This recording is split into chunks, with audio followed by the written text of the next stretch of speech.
inta aan soo sheegay baa keeni karaya maalin walba caabuq baa ku soo dhacaya ku soo noqnoqda marka xidhani waxaad ku bedeli karaysaa Allahi wa barakaatu kulanti wanaagsan oo walaalkii Maxamed Cabdilaahi halkan naga daawanaysana waa Dhuxul Media hadaad nagu cusubtahay soo dhawow daarano jagaad u mahadsantahay subscribe-ta iyo like-tana ha ka ilaawo barnaamijka tilahaydmo wixii ra'yigaagana xagoosan iyo wadaag barnaamij leeyahay mar walba xogta caafimaadka iyo wacyigelinta tahay baynu maanta ku soo qaadanaynaa mowduuc aad muhiim ah hadii ilahaydmo mowduucaas oo ku saabsan caabuqyadii ku dhici jiray haweenka aynu in badan ka hadalnay fashin badan oo soo noqnoqda marka waxaan isweydiinaynaa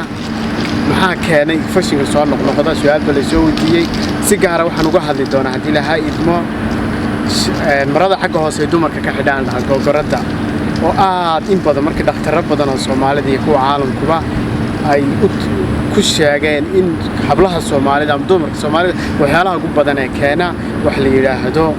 fashinkan ku soo noqnoqonay mar walba marka sidoo uu keeno iyo talada aan siin doonaa idin wadaagaya laakiin barnaamijka intaan u gelin hadii lahaydmo fariin caafimaad halkii ka soo jeedinay insha Allah taala soo dhawaada si aanu la wada soconaba xanuunkii caabuqa ahaa ee COVID-19 hadeerto sar uu kacay uu soo noqday dadkuna waxaan moodaa inay iska yar ilaaween marka meel walba aad joogtaan hadii lahaydmo fariimaha caafimaadka qaata dhakhaatiirta iyo goobaha caafimaadka u taga ehelkii ciidad booqanaysana yaray goobahana waayo hadeerto uu sir bedelay sidoo hore looguma dhimanayo laakiin calaamadihiisa aad moodeen wax iska yar bedeleen dad badan oo ku dhacay marka waxaan leenahay fariimaha caafimaadka ee qaadano xanuunkina wali waa jira marka sidoo kaba hadla hadaba barnaamijkeena inaan ku soo qaadanay mid horena waa idin la wadaagay oo fashinada dumarka ku dhaca xagga hoosena waa idin soo dhigayaa hadii ilaahay idmo marka insha Allah taala waxaan leenahay fashinkani waxa keena caabuqyo kala duwan oo fara badan laakiin maanta waxaynu eegaynaa waxay tahay mar walba waxaad maqlaysaa ama hablaha Soomaaliyeed ama dad badan oo ila soo xiriiray oo ku soo noqnoqda fashinkan ama caabuqan ku dhaca xubnaha taranka marka waxaynu eegaynaa wax ugu badan aan soo yar akhriyay dhakhaatiir badan aan weydiiyay research badan aan ku soo sameeyay oo garadana xagga hoose dumarku ka xidhaan waa qayb muhiim ah ay ka tahay in gabadha mar walba fashinka ku soo noqnoqdo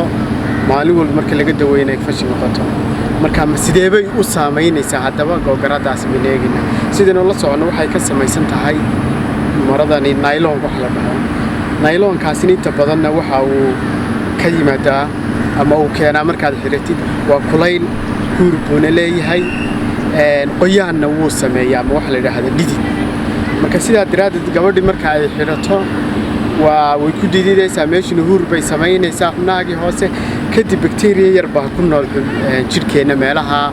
qoyaanka loo dhan ama laabatooyinka bacteriadaas waxay sameynaysaa inay korodho oo mar walba waayo bacteriadu inta badan waxay jeceshahay inay huurka ku noolaato qoyaankana ay ku noolaato kadib iyo meelaha dhididku ka dhacayo waxa sameynaysaa markay xidhato gabadhaasi kulayl badan bay ku sameynaysaa kadibna dhidid badan baa iman huurka markuu dhaco bacteriada normalka ahayd ee ku noolay jirkaaga ayaa tarmaysa markay tarantana waxa laga yaabaa inay xubintaada taranka u gudubto ilaa ilman galeenka marka maalin walba waxaad arkaysaa hablaha Soomaaliyeed oo fashinka ka cabanaya marka dhakhaatiirtuna waxay dhaheen waxyaalaha ugu badan ee dumarka Soomaaliyeed u keenana waxa kamid ah waa go'garada ay xidhanayaan waliba nylonka ka samaysan marka waxaan leeyahay hadii aad xidhatid ama aad kamid tahay dumarka ama hablaha Soomaaliyeed ay daawanayaan fariinteedu mar uu soo gaari doonto inta aan soo sheegay baa keeni karaya maalin walba caabuq baa ku soo dhacaya ku soo noqnoqda marka xidhani waxaad ku bedeli karaysaa dalka ka samaysan cottonka ama cudbiga ama wax la suufka kale hoosta ka xidho ama surwaalkeeda xidhataan noqdo ama go'garada xidhanaysaba had noqdo way waxaad ka badbaadaysaa in fashinka soo noqnoqdo mar walba ugu dhaco mar walba dhakhtar tagtid inaan laga daweyn waayo fashinka hadaan laga daweyn wuxuu ku keeni karayaa inay xaqi dhalmada uu ka saameeyo in laga yaa xanuuno kale kugu sii dhacaan inaad maalin walba dhakhtar taagan tahay marka ayaduna bahasha aynu kor ku soo sheegnay waxay ka qayb qaadataa fashinkaagu inuu soo noqnoqdo mar walba marka waxaan leenahay talada qaadano waa muuqaal yar oo kooban aan ugu talagalay wacyigelinta kulli maalin axad ay ahayd in aan idin la wadaago muuqaal hoos oo ku saabsan xaqii fashinkan xaq hoos ka heli doonta marka mar walba ka taxadar haddii ilaahay idmo intaynu muuqaalkan muuqaal xiga ku kulmi doono aad iyo aad baad u mahadsantihiin wixii ra'yigaagana nala wadaag asalaamu calaykum inaad gubasho iyo cuncun ka dareentid sidoo kale waxaad dareemaysaa inaad suuliga ama taylorka ama xamaamka aad ku noqnoqotid mar walba oo kaadidaadii ay badato taasina waxaa keenaya infectionkan ku haya qaybo kala duwan bacteriyooyin badan baa keena infectionkan trichomoniasis la yiraahdo yeast kuwa la yiraahdo baa jira vaginitis bacteria kuwa la yiraahdo baa jira atrophic vaginitis ayadana sidoo kale bacteriyooyin keena markaas ay kugu dhacdo caabuqyada kala duwan inay kaadidaadu ku gubayso cuncun badanna ay dareemayso gabadhii kadibna kaadidaada intay badato suuliga aad ku noqnoqotin sidoo kale waxaa dhici karaysa isku arki karaysa nabaro xubinta taranka finan yaroo ka soo baxa cuncun leh baad ku arki karaysaa gabadhu markay caabuq kaga dhacmay infection xubintaadan taranka uu ku dhaco xumad baad yeelanaysaa sidoo kale oo aad kor ugu kacaysa mar walba xumadaadi way sareysaa marka calaamadahaas oo dhan haddaad isku aragtid gabadhaasi waxay qabtaa wayna oran karaynaa caabuqa xubnaha taranka xubinta taranka ilaahay dumarka siiyay ayaa caabuq ku dhacaya waana meel inta badan iska qoyan marka haddaad si daawo weydid oo markaa dhakhtar fiican u tigido waxa laga yaabaa in infection ka waaweyn ku keento kaliyahaagii ay saamayso xagga kaliyihii oo kale oo infectionkaasi uu kugu sii kordho markaas haddii aad calaamadaha dareentid waa inaad dhakhtar u tagtaa dhakhtarku kadib waxa uu ku qorayaa daawadii ku habooneed marka lagu baado kaadidaada la eego marka waxa la helayaa nooca uu yahay ama qaybtii keentay bacteriyada marka daawada ugu haboon ma ku qoraya marka taladan ku siinay waxay tahay daawada lagu qoro waa inaad si sax ah u qaadataa waqtigeedana aad dhamaysataa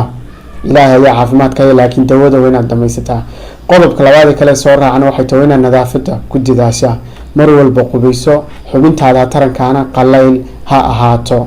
oo marka aad mar walba is nadiifinaysid xubintaada waa inaad qallayl ahaataa sidoo kale markaad nadiifinayso waa muhiim arintaas oo kale waa inaad ka bilowda xagga hore ilaa xagga dambe ka soo bilaabay marka nadiifinaysid waa khaladaad inta badanna dhaca marka xubinta taranka nadiifinaysid waxaad sameynaysaa xagga hore aad ka bilaabaysaa kadibna waad nadiifinaysaa waxyaalahan dumarka yar isticmaalaan dondroidka kale xagga hoose loo isticmaalana iyadana ha isticmaalin kadib waxaad isticmaali karaysaa oo kale maro suuf oo kale waxyaalahan suraalada hoose laga xidho in suuf ahaada aan kugu dhagani jeanisna aan ahayn marka mar walbana meesha xubintaada taranka waa inaad qallayl aad ka dhigtaa sidoo kale waxaa muhiim markastoo galmo ay dhacdo ama galmada kadib daawadu aad xaas leedahay waa inaad suuliga aadna isnadiifisaa kadibna biyo badan baad cabaysaa si aad kaadi badan aad u samayso biyuhuna aada ayay muhiim u yihiin marka waxaad sameynaysaa waa inaad talooyinkan aad qaadato waa inaad xubintaada taranka ahayd mar walba ay qallayl noqotaa